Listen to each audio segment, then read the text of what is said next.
The Shining, A Clockwork Orange, It, The Haunting of Hill House, all of these terrifying novels have been adapted in some way for the screen, big or small. They are chilling books that made for equally as terrifying horror movies, but we want more. There are so many effective horror books out there that deserve their place on the big screen. So today on Top 5 Scary Videos, I'm going to be counting down our list of the top 5 scary books that should be turned into horror movies. Part 2. Before we begin, be sure to stick around until the end of the video where I'll be responding to some of your comments. Let's jump in. Coming in at 5, The Guardian by Jeffrey Konvitz. Now this is actually a sequel to a New York Times bestselling book, The Sentinel, but it's The Guardian that's worthy of your attention. Published in 1979, it follows satanic forces which return to an apartment building on Manhattan's Upper West Side, with the discovery of a grotesque charred body and 2 other eerily linked murders. When a woman stumbles upon the body, she is raped. Her husband then begins a furious quest for revenge.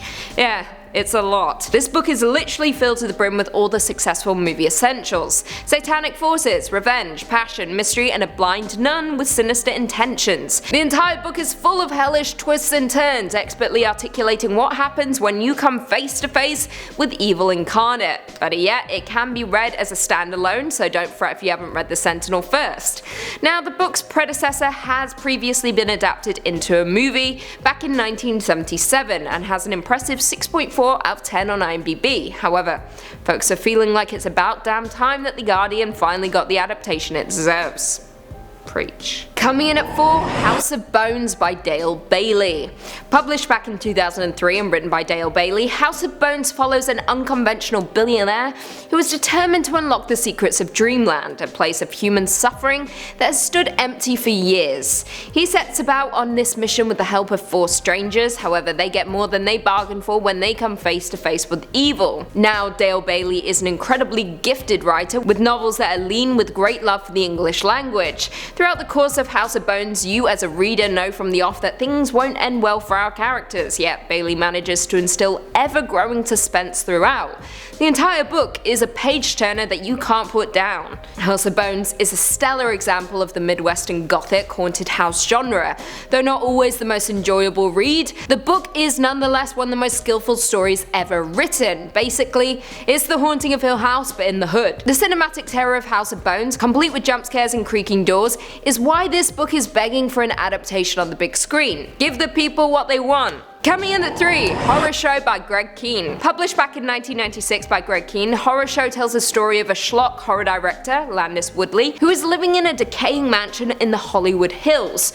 When he abandoned the movie business after being reduced to filming peep shows, he also left a laundry list of enemies, including the IRS. However, after an avid fan, Clint Stockburn, asks to write a piece on the recluse for a magazine, Woodley agrees for the mere price of $600 cash. During the interview, Stockburn travels back in time with Woodley and hears the recollection of Attack of the Haunted Saucer, the worst movie of all time. However, what Stockburn really wants to learn about is Woodley's masterpiece. Kihn fondly caricatures Hollywood's schlockmeisters such as William Castle and Ed Wood in flashback accounts of the shooting of a Z-grade movie, and the curse that befell those associated with it. The film in question is called Cadaver, a movie that was set largely after hours in an LA morgue and featured real corpses wired to walk. However, the deeper they dive in, the more terrifying the truth becomes. Is a dead Satanist possessed by the devil, reaching out beyond the grave? Maybe. The book is a wild romp and fun-filled homage to monster movies. I am patiently waiting for the day this book makes its way to our big screens. One day.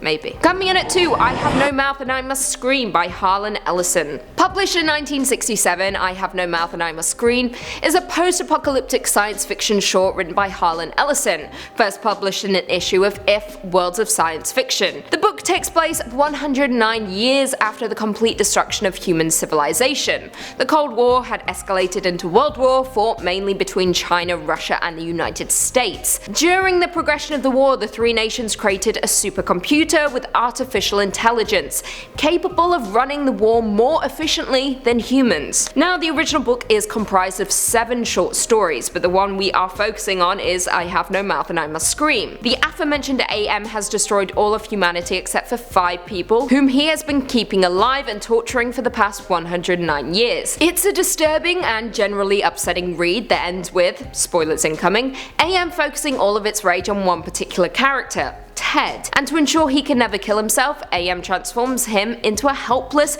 gelatinous blob with huge eyes and no mouth that is incapable of causing itself harm, and constantly alters his perception of time to deepen his anguish. Ted's closing thoughts end with the sentence that gives the story its title: I have no mouth and I must scream. Endless chills. Can you imagine this movie on the big screen? Terrifying. Now, a little tidbit of information for fans of the short: it was actually turned into a video game which was equally as depressing. In this 1995 point-and-click adventure game, you as the player must make key decisions through ethical dilemmas that deal with issues such as insanity, paranoia, and genocide. Fun for the whole family. Am I right? And finally, coming in at number 1, Swan Song by Robert R. McCammon. Published back in 1987 and written by Robert R. McCammon, Swan Song is a horror novel, specifically a work of post-apocalyptic fiction that described the aftermath of a nuclear war that provokes an evolution in humankind. Now an ancient evil roams the desolate landscape of a ravaged America. He is a man with a scarlet eye, a malevolent force that feeds on the dark desires of countless followers. His only desire is to find a special child named Swan and destroy her. However, those who protect the girl are determined to fight for what is left of the world and keep her safe from the evil hunting her down. This book is incredible but utterly bleak and depressing. I quote, "The sky was filled with waves of moving, blinking stars. Wheels of light rolls across the darkness over the trailer court and streaks of yellow fire zigzagged upward into the haze that obscured the moon.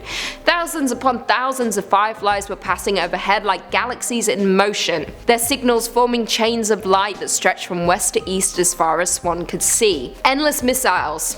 A child's thoughts. Chills. Honestly, this film would be a horrifying, emotional rollercoaster on the big screen, and I'm here for it, because I love sadness." Well, there we have it. Do you guys agree with our list? Were there any scary books that we missed? Leave us all your thoughts and feelings in the comments down below, and perhaps we can do a part 3. Before I go though, I just want to respond to a few comments from one of our last videos. Top 5 scary Spanish urban legends. Biza1225 said, "That drunk uncle line still has me laughing."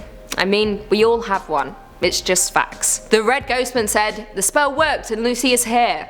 Congrats, now pay me." Horror fan said, "Hey Lucy, love that outfit, you look so cute today." Shucks, thank you. I have no idea what I was wearing that day, but I'm sure it was fire.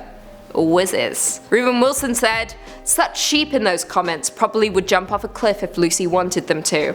Whoa! Shots fired. Don't come for us, Reuben. Me and my loyal followers ain't jumping off no cliffs. We don't go outside. We don't leave the house. And on that note, if you haven't already, be sure to give this video a big thumbs up, subscribe, and turn on notifications so you never miss another scary vid. And until next time, see you later.